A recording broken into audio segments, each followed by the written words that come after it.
کافروں کی. تو یہ جو بھول ہے نا یہ بڑی خطرناک چیز ہے. اور اس میں یاد رکھیے گا کہ سب سے پہلے شیطان کا کام ہے بہت سی چیزیں ہم کو بھلا دیتا. اچھا ابھی بلکہ میں کہوں کہ شیطان خود شیطان کیوں بنا؟ اپنی بھول کی وجہ سے. وہ بہت مشہور واقعہ ہے, ہوا تو کل خلاصہ بیان کروں گا, آج وقت نہیں. اس کے بعد اب ہم تذکرہ کر رہے ہیں چوتھے امام کا اور کربلا کا نا. یزید بھی 3 چیزیں بھول گیا. یزید ملعون, یزید علیہ اللعن, 3 چیزیں وہ بھول گیا. جو شیطان بھول گیا ہمارے لیے پیغام ہے تم نہیں بھولنا, اور جو یزید بھول گیا وہ بھی ہمارے لیے پیغام ہے تم نہ بھولنا. کیونکہ تبرہ اسلام میں خالی شخصیت سے نفرت کا نام نہیں ہے, اس کے کرتوتوں سے بھی نفرت کا نام ہے. ضرب اللہ مثلا للذین آمنوا امرأة فرعون اذ قالت رب ابن لی عندک بیتا فی الجنہ ونجنی من فرعون وعملہ. اللہ صاحبان ایمان کے سامنے ایک رول ماڈل پیش کرتا ہے فرعون کی بیوی کی. اچھا یہ چھوٹی سی بات ایک جملے کی, ورنہ رمضان کا موضوع ہے قرآن. پورے قرآن میں کسی عورت کا نام نہیں آیا ہے سوائے حضرت مریم, نام کہیں نہیں. بہت عورتوں کا تذکرہ, لیکن اسی طرح سے فرعون کی بیوی, اسی طرح سے حضرت نوح کی بیوی, حضرت لوط کی بیوی, اور اسی طرح سے اور بہت ساری محترم خواتین, لیکن ہمیشہ نام کا پردہ رکھا ہے, نام نہیں بتایا سوائے جناب مریم کے. تو خیر یہاں بھی آسیہ بہت اہم خاتون ہے, ان کی اہمیت کا اندازہ اس بات سے کر لیجئے. فرعون کی بیوی تھی, جس سے کیا کہیں گے آج کل کی ٹرمینالوجی میں کہیں گے فرسٹ لیڈی. فرعون اس کی بیوی, بہت بڑا عہدہ ہے. لیکن فرعون کون ہے؟ بدترین کافر ہے. ایک تو کافر ہے بدترین جو اپنے آپ کو خدا کہلوائے. ایک غیر کو خدا مانو وہ کافر ہے, اور خود اپنے آپ کو کہنا ربکم الاعلی, میں تمہارا بڑا رب ہوں. اتنا بدترین انسان اس کی بیوی آسیہ. حدیث یہ ہے کہ جنت میں رسول خدا کو کئی بیویاں ملیں گی, آپ کو بھی بہت ملیں گی. اسی انتظار میں آپ ہیں نا, بہت ملیں گی, حوریں بھی اور عورتیں بھی, وہ ایک الگ موضوع ہے. بات ہو رہی ہے کہ فرعون کی بھی جنت میں رسول خدا کی بہت بیویاں, 2 کے نام آئے, ایک حضرت خدیجہ, ایک جناب آسیہ. خدیجہ سمجھ میں آتی ہے, یہ دنیا میں حبیب خدا کی بیوی ہے, وہ آخرت میں بھی حبیب خدا کی بیوی بنے گی. ترقی آسیہ نے کی ہے, یہاں دشمن خدا کی بیوی ہے, جنت میں حبیب خدا کی بیوی بن رہی ہے.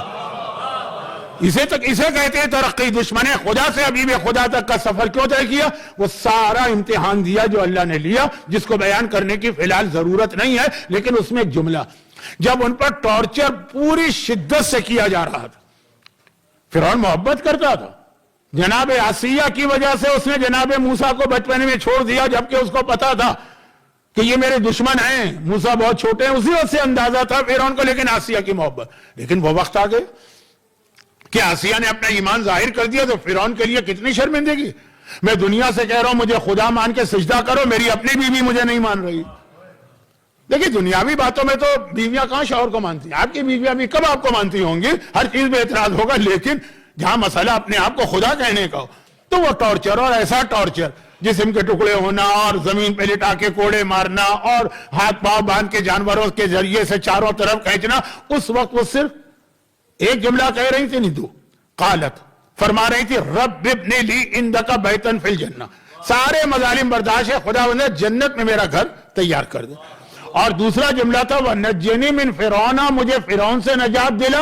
خالی فرعون سے نہیں, وَمِنْ عَمَلِهِ, اور فرعون کے اعمال و کرتوتوں سے بھی نجات دلا. یہ ہے اسلام کا کمپلیٹ تبرہ, کہ جن کے خلاف ہو ان کے اعمال کے بھی خلاف ہو جاؤ. میدان کربلا میں یہ جتنے بھی ہمارے ساتھ و شمر تھے, ان میں سے یہ جو ایک چھوٹا سا گروپ تھا 10-20% کا, بہت کم بھی نہیں تھے, 20-30%, یہ تو آئے تھے دشمنی اہل بیت میں جل کے, لیکن کچھ لوگ دولت کے لالچ میں آئے تھے. قاضی شرح نے حسین کے قتل کا فتویٰ ہی دیا تھا جب اس کے گھر میں درہم و دینار کی تھیلیاں بھجوائی گئیں یا بوریاں بھجوائی گئیں. تو اگر ان سے نفرت اور دشمنی ہے, اور ہونا چاہیے اور ہے, تو ان کے عمل سے بھی نفرت اور دشمنی ہو کہ نہیں چاہیے مال دنیا جس کی وجہ سے دین جا رہا ہو.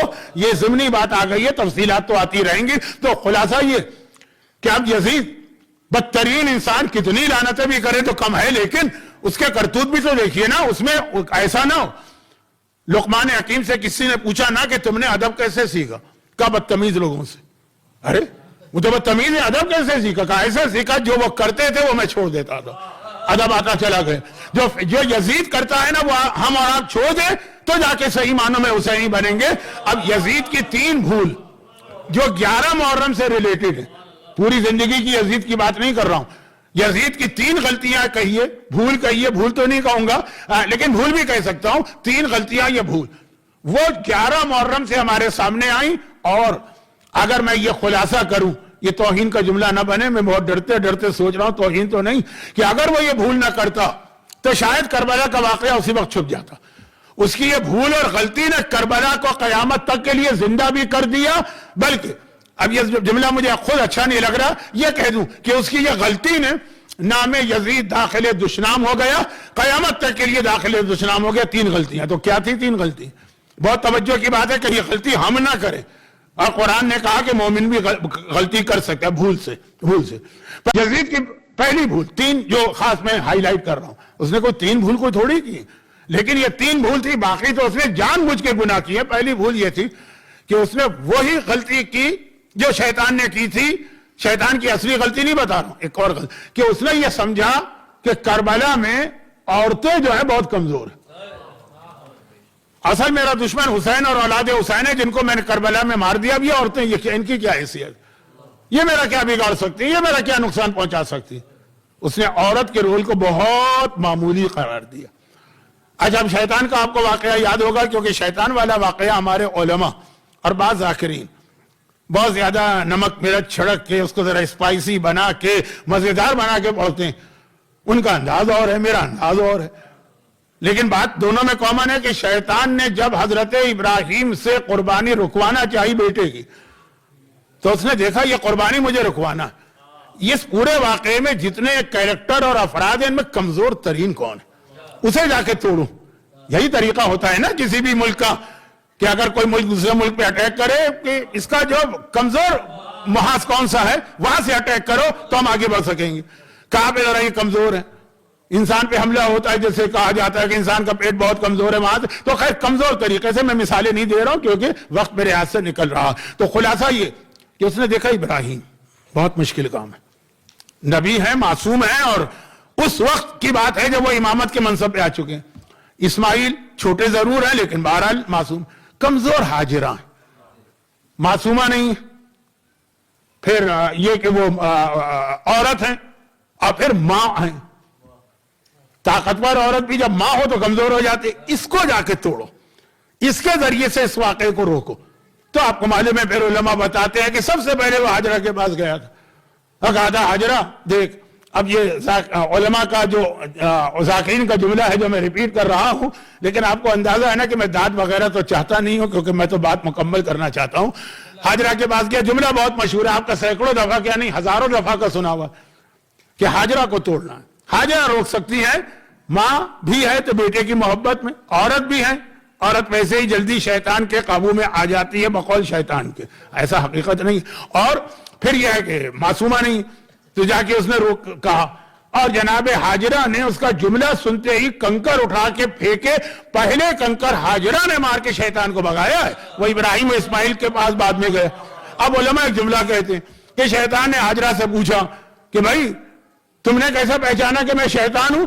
کہا تم نے کہا تھا کہ تمہارا شوہر بوڑھا ہو گیا ہے تو اس کا دماغ کام نہیں کر رہا, جو نبی کے دماغ پر اعتراض کرے پوری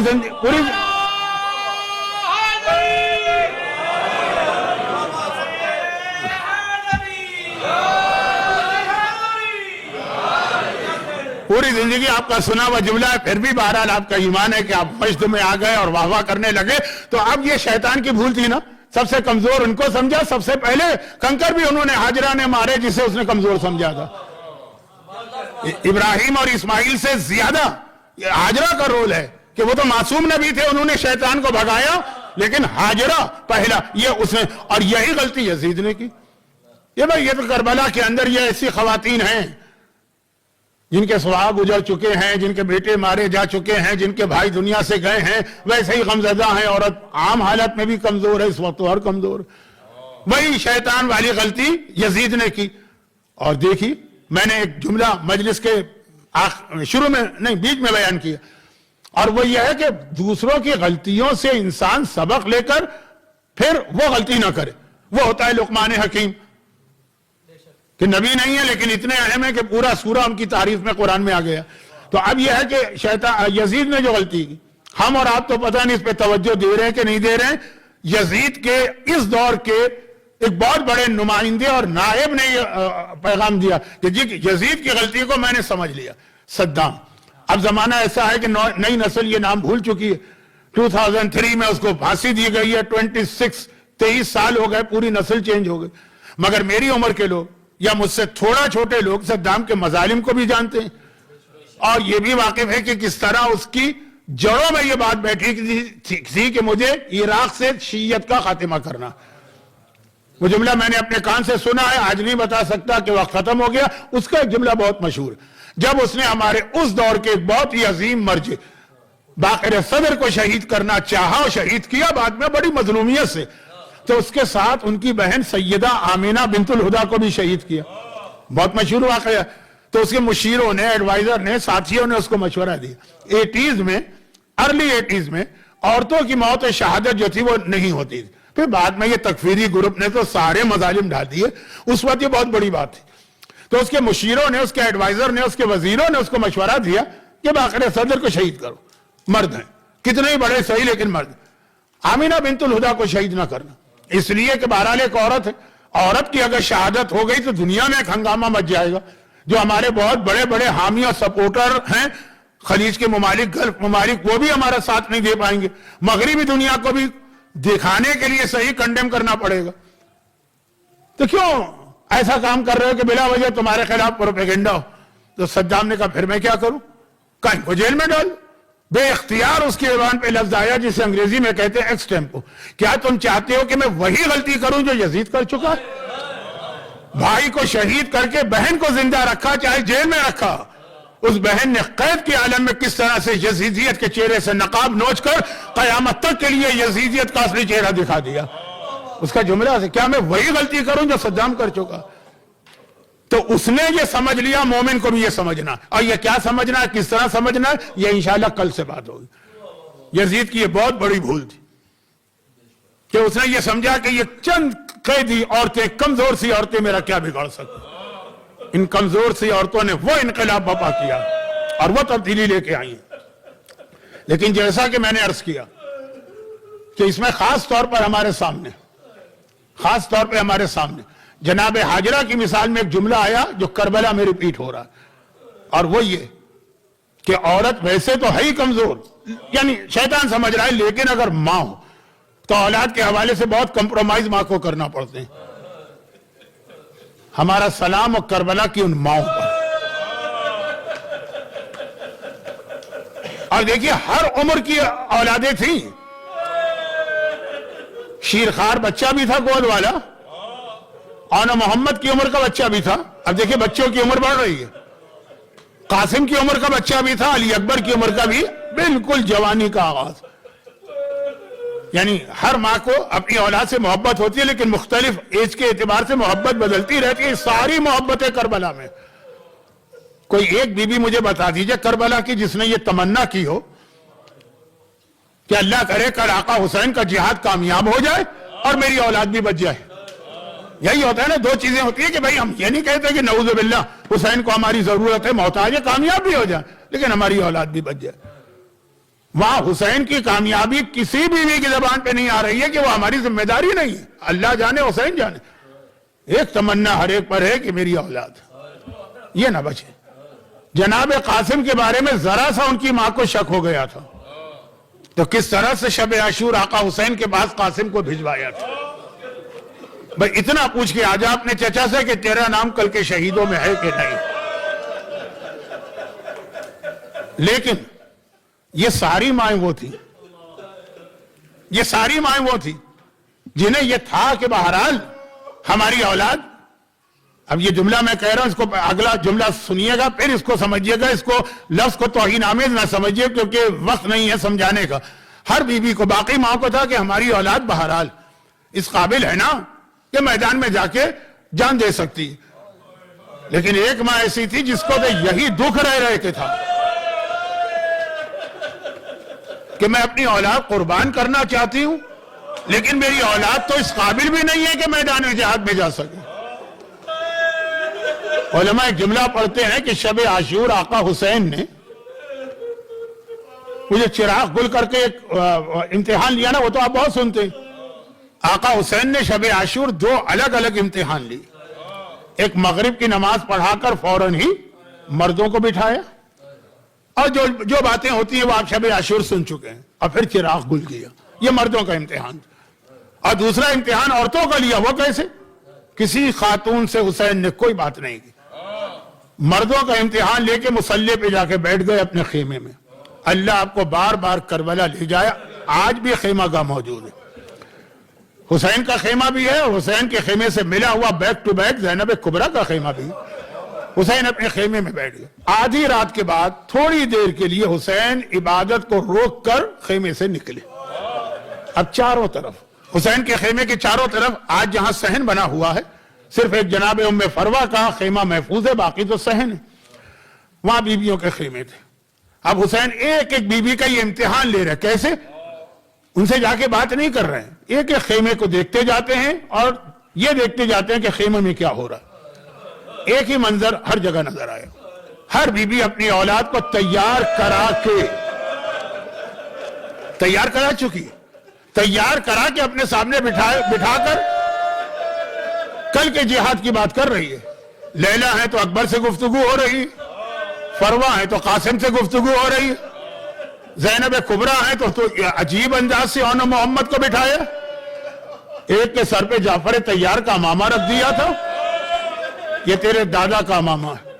دوسرے کے سر پہ حیدر کرار کا امامہ رکھ دیا تھا، یہ تیرے نانا کا امامہ۔ ہر طرف ایک ہی منظر ہے، مگر حسین کے کان میں ایک خیمے سے کسی بیوی کے رونے کی آواز آنے لگی۔ یہ کون ہے؟ کربلا میں کوئی بیوی نہیں رو رہی، سب مسکرا رہی ہیں، خوش ہیں۔ یہ کون ہے؟ دیکھا ہی تو رباب کا خیمہ ہے۔ تو حسین نے ہر خیمے کو باہر سے دیکھا، رباب کے خیمے میں داخل ہو گئے۔ کیا دیکھا کہ اصغر کے گہوارے پہ سر رکھے ہوئے رباب روتی جا رہی، آنسو بہاتی جا رہی۔ حسین قریب آئے، کہا رباب کیا بات ہے؟ اصغر خیریت سے تو ہے؟ 3 دن کا پیاسا بچہ ہے نا؟ رباب نے تڑپ کے کہا مولا، جب میری شادی ہوئی اور میں اس گھر میں آئی تو میں نے اپنے آپ کو کائنات کی سب سے خوش قسمت عورت سمجھا۔ ذرا سوچئے، اس سے زیادہ خوش قسمت عورت کون ہوگی جو علی کی بہو بنے اور فاطمہ زہرا کی بہو بنے؟ بڑے بڑے بادشاہوں کے گھر میں جانا بیکار ہے، فاطمہ کی بہو بنی ہے، فاطمہ کی۔ اچھا پھر یہ ہوتا ہے کہ کسی عورت کو، اب یہ جملہ ہے مجلس کا، لیکن آپ نے واہ نہ کیجئے گا، سنتے جائیے گا، کیونکہ مصائب شروع ہو گئے۔ کبھی ایسا ہوتا ہے کوئی عورت کو اللہ بڑا اعزاز دے دیتا ہے، لیکن وہ اس قابل نہیں ہوتی ہے تو اس کو اولاد نہیں دیتا۔ وہ سب سے بڑے گھر میں آ کر بھی اولاد رہتی ہے۔ تو اب میں اس گھر میں آئی، علی کی بہو بنی، فاطمہ کی بہو بنی، اللہ نے مجھے صاحب اولاد بھی کر دیا۔ اور صاحب اولاد بھی اس طرح کیا کہ آج کی دنیا جسے کہتی ہے کمپلیٹ فیملی، 2 اولادیں دی، ایک بیٹا اور ایک بیٹی۔ یہی کہا جاتا ہے نا، دونوں بیٹیاں ہوں یا دونوں بیٹے ہوں تب بھی اللہ کی نعمت اور رحمت ہے، لیکن ایک بیٹا ایک بیٹی کمپلیٹ۔ میں اپنے آپ کو خوش قسمت ترین عورت سمجھ رہی تھی، فاطمہ زہرا کی بہو، جوانان جنت کے سردار حسین کی بیوی ہوں، 2 اولادیں ہیں، بیٹا بھی ہے اور بیٹی بھی ہے۔ لیکن آج جب میں کربلا کا منظر دیکھ رہی ہوں تو مجھے لگ رہا ہے کہ میں تو بہت بدقسمت ہوں۔ حسین نے کہا رباب یہ کیا کہہ دیا؟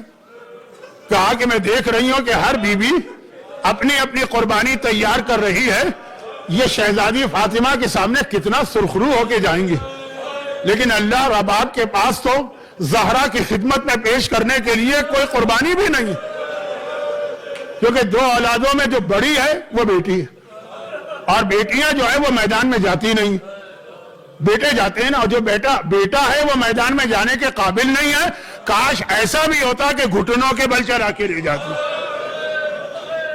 دونوں اولادیں ہیں لیکن کل کے جہاد کے قابل نہیں۔ اب مجھے نہیں پتا کہ حسین نے کیا جواب دیا، لیکن اگر ہم اور آپ ہوتے ہاتھ جوڑتے کہتے شہزادی رباب آپ سمجھ رہی ہیں کہ کل کے جہاد میں آپ کا کوئی حصہ نہیں ہوگا؟ ارے آپ کی اولاد تو ایسا جہاد کرے گی کہ عباس و اکبر بھی ایسا جہاد نہیں کر سکیں گے۔ یہ خطابت کا جملہ نہیں ہے، میں توہین نہیں کر رہا، عباس و اکبر بھی ایسا جہاد نہیں کر سکے۔ آپ کہہ رہی ہیں اصغر چھوٹا ہے، اصغر تو وہ جہاد کرے گا جو یزیدیوں کو رونے پہ مجبور کر دے گا۔ کیا عباس کے جہاد کو دیکھ کر کوئی یزیدی رویا؟ کیا اکبر کے جہاد کو دیکھ کے یزیدی رویا؟ لیکن ہاں یہ ننھا علی اصغر یزیدیوں کو رلائے گا، منہ پھیر کے روئیں گے۔ اور آپ کی سکینہ زندان شام میں تماچے کھا کر قید کی عالم میں وہ ماتم کرے گی کہ قیامت تک کے لیے یزید کا نام قابل لعنت بنے گا۔ اور سکینہ کا جہاد میں ایک پوری مجلس میں بیان کروں گا، بہت اہم رول تھا، وہ بعد میں آئے گا، لیکن اصغر۔ اور یاد رکھیے پورے میدان کربلا میں حسین کی سب سے بڑی صفت ہمارے سامنے کیا؟ یہ آخری جملے، سب سے بڑی خصوصیت کیا ہے؟ میں بتاؤں میری حیثیت کیا ہے؟ کوئی عالم بتائے حیثیت کیا ہے؟ مرجع بتائے حیثیت کیا ہے؟ قرآن کہہ رہا ہے یا ایتھا النفس المطمئنہ، حسین تو مطمئنہ ہے، اطمینان۔ پورے میدان میں حسین کا اطمینان دیکھیے، مگر ایک وقت آیا تھا، صرف ایک، جب حسین کا اطمینان بھی ختم ہو گیا۔ اور یہ اتنا بڑا مرحلہ تھا کہ ہر عاشور میں آپ اسی کی پیروی کرتے ہیں۔ ایک ہی وقت تھا نا جب حسین کا اطمینان نہیں رہا تھا، یعنی حسین فیصلہ نہیں کر پا رہے تھے مجھے کیا کرنا ہے۔ اصغر کا ننھا سا لاشا حسین کے ہاتھ میں ہے، 7 مرتبہ آگے بڑھ رہے ہیں خیمے کی طرف، 7 مرتبہ پیچھے ہٹ رہے ہیں۔ انا للہ و انا الیہ راجعون، رضا بقضائک و تسلیما لامرک۔ کبھی سوچتے ہیں ماں کو یہ لاشا دکھاؤں، اور پھر سوچتے ہیں ہائے وہ ماں کس دل سے وہ لاشا دیکھے گی جس اصغر کا گلا ایک سرے سے دوسرے سرے تک چھت گیا۔ اور جب حسین یہ کہہ رہے تھے، حسین کی اپنی حالت کیا تھی؟ ہاتھ میں اصغر کا خون ہے، آسمان کو پھینکنا چاہتے ہیں، آسمان کانپ اٹھا، مولا یہ خون نہ آئے قیامت تک بارش نہ ہوگی۔ زمین پہ پھینکنا چاہا، زمین تھرا اٹھی، مولا یہ خون زمین پہ نہ آنے پائے قیامت تک کوئی فصل نہیں ہوگے گی۔ انکار آسمان کو ہے، راضی زمین نہیں، اصغر تیرے خون کا ٹھکانہ کہیں نہیں۔ لیکن وہ اصغر کے خون کا ٹھکانہ ہو گیا۔ وہ کیا ہوا؟ حسین نے خون چہرے پہ ملا، نانا رسول خدا کے سامنے جاؤں گا، نانا ذرا دیکھ تیری امت نے میرے اصغر کے ساتھ کیا کیا۔ الا ولعنۃ اللہ علی اعدائہم اجمعین۔ میرا تو ایک یقین ہے کہ جہاں اصغر کے مسائل پڑھے جائیں کوئی روئے کہ نہ روئے، آپ تو خیر بہت روئے، خواتین اس سے زیادہ روئی ہوں گی، لیکن فاطمہ زہرا جو ہر مجلس میں آتی ہیں کیسے یہ مسائل برداشت کریں گی؟